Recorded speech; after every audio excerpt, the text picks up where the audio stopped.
Alô, minhas crianças, minha turminha 901, Márcio Macedo, professor de física de vocês, mais uma vez com vocês, né? Dando continuidade ao nosso movimento circular, nós hoje vamos falar de transmissão desse tipo de movimento, tá? Como é feito a transmissão do movimento circular, que é feito de duas formas bem distintas, que é a de corrente ou por catraca, ou a transmissão através de eixo.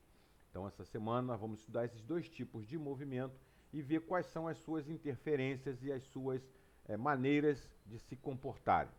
A transmissão do movimento circular, a primeira forma que foi estudada foi a transmissão por corrente, tá? É aquela transmissão que eu transfiro o movimento da roda da frente para a roda de trás, utilizando um sistema de correntes, tá? Isso foi lá em 1880 que foi descoberto. A bicicleta projetada por Da Vinci, localizada no Museu Da Vinci, lá na Toscana, na Itália, foi o primeiro a utilizar esse tipo de transmissão de dois movimentos circulares, ou seja, fazer um movimento circular ser transmitido para outro através de uma corrente. Como é que funciona isso? Então vejam aqui esse exemplo aqui, ó. Vamos nos ater a esse desenho aqui, depois nós nos preocupamos com a fórmula. Eu tenho esse primeiro círculo aqui, esse segundo círculo aqui, com raios diferentes. Então eu tenho o raio A e o raio B. Acontece, porém, que eles estão unidos por uma corrente, fazendo com que toda a volta efetuada pelo A seja efetuada pelo B também. Agora, como esse cara vai efetuar e de que maneira vai efetuar, é o que nós vamos verificar. Se as rodas girarem num movimento circular uniforme, ou seja, existir um período para esse cara ser circulado, um período e uma frequência, note que a corrente vai ser girada de forma distinta. Ou seja, eu posso escrever, primeira coisa que eu posso escrever aqui, a velocidade de A vai ser igual à velocidade de B, já que a velocidade é uma só. Ó, eu estou pedalando a minha bicicleta, então a velocidade linear que eu imponho em uma tem que ser igual à velocidade linear da outra. Acontece, porém, que a velocidade linear, ou seja, aquela marca, aquela linha que eu deixo, como eu tenho raios diferentes que aqui estão, esse cara, a angular será diferente. Mas, se eu tenho que velocidade linear é angular vezes o raio, eu tenho essa fórmula a partir dessa. Mas ela será diferente por quê? Porque os raios serão diferentes. E aí elas se tornarão proporcionais, porque elas terão multiplicado por raios que estão ligados de formas proporcionais. Ou seja, em termos de frequência, a velocidade angular é 2πf, que nem a gente já viu. Logo, a velocidade de A vezes o raio de A vai ser igual a velocidade angular, perdão, de A é igual ao raio de A, a velocidade angular de B vezes o raio de B. Substituindo a angular pela 2πf, temos então que a frequência de A vezes o raio de A tem que ser igual à frequência de B vezes o raio de B. Ou seja, na prática, o que vai alterar e de grande importância? Já que eu tenho angular de A vezes raio de A, angular de B vezes raio de B, frequência de A vezes raio de A, frequência de B vezes raio de B, importa sim, são os raios.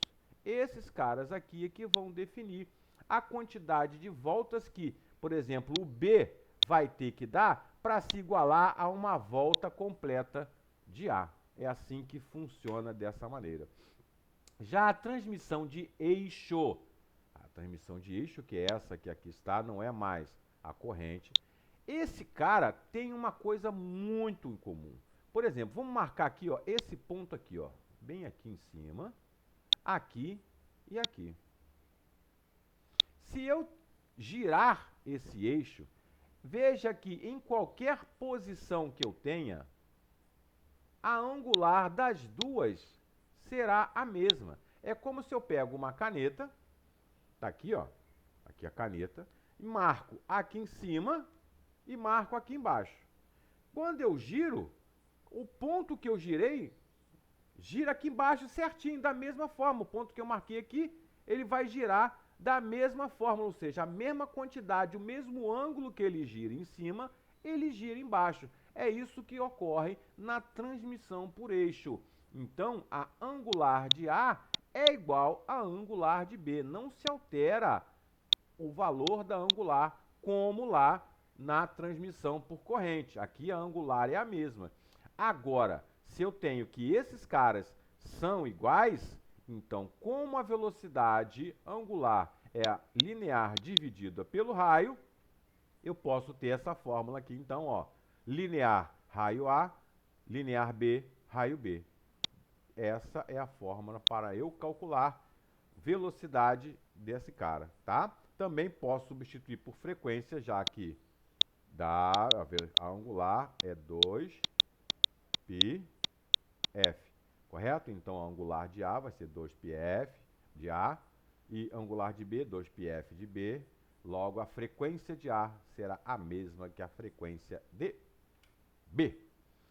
Agora é com você, vamos lá, exercício do livro de vocês. Ó. 2 cilindros 1 e 2 giram ligados por uma correia que não desliza sobre eles, conforme a figura ao lado. Os valores dos raios são R1 vale 20, R2 60, ou seja, esse cara aqui é menor do que esse, certo? R1, R2. Sendo a frequência igual a 150 RPM, ou seja, 150 rotações por minuto, determine o que se pede. Qual é a frequência do cilindro 2? Nós já vimos que se é uma transmissão por corrente, a frequência de A vezes o raio de A é igual à frequência de B vezes o raio de B.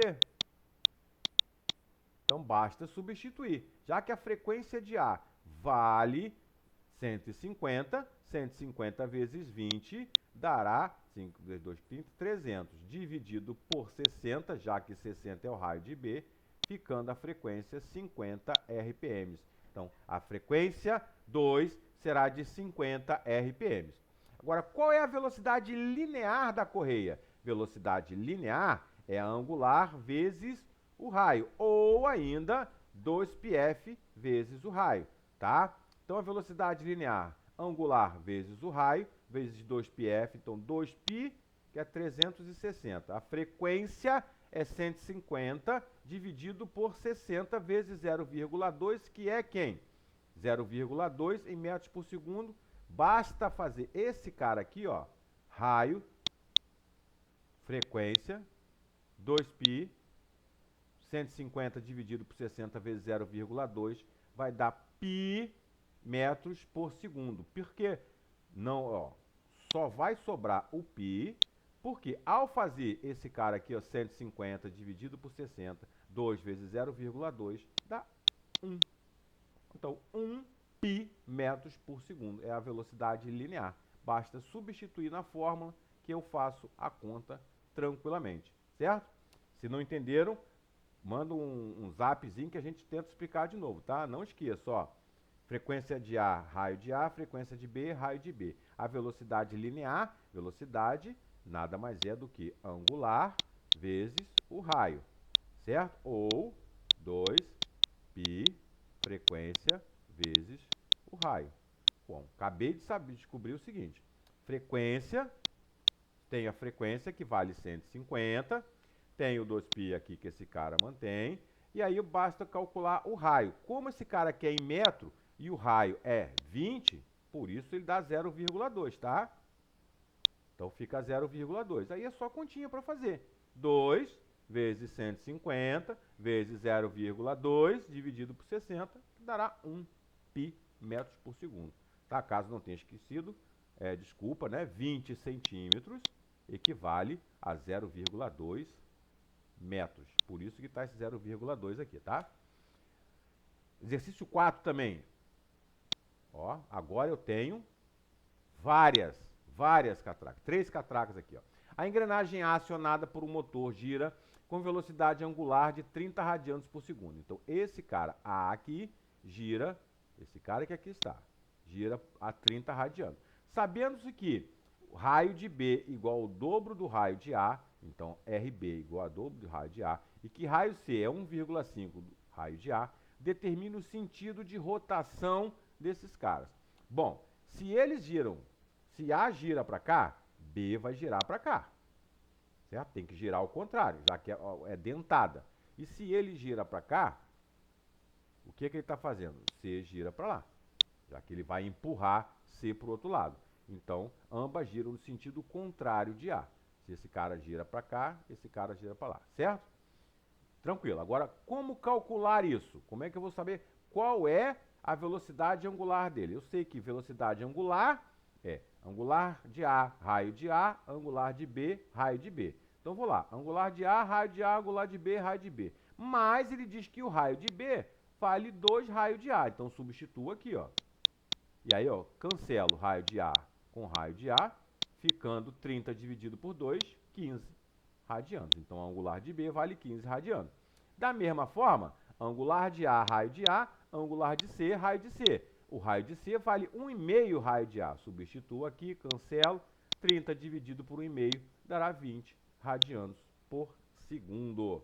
Ok? Então não esqueça, ó, essa é uma fórmula importantíssima, tá? Vocês vão precisar muito lá no ensino médio. Espero ter podido ajudá-los e até a próxima. A saudade é enorme. Um grande abraço a todos.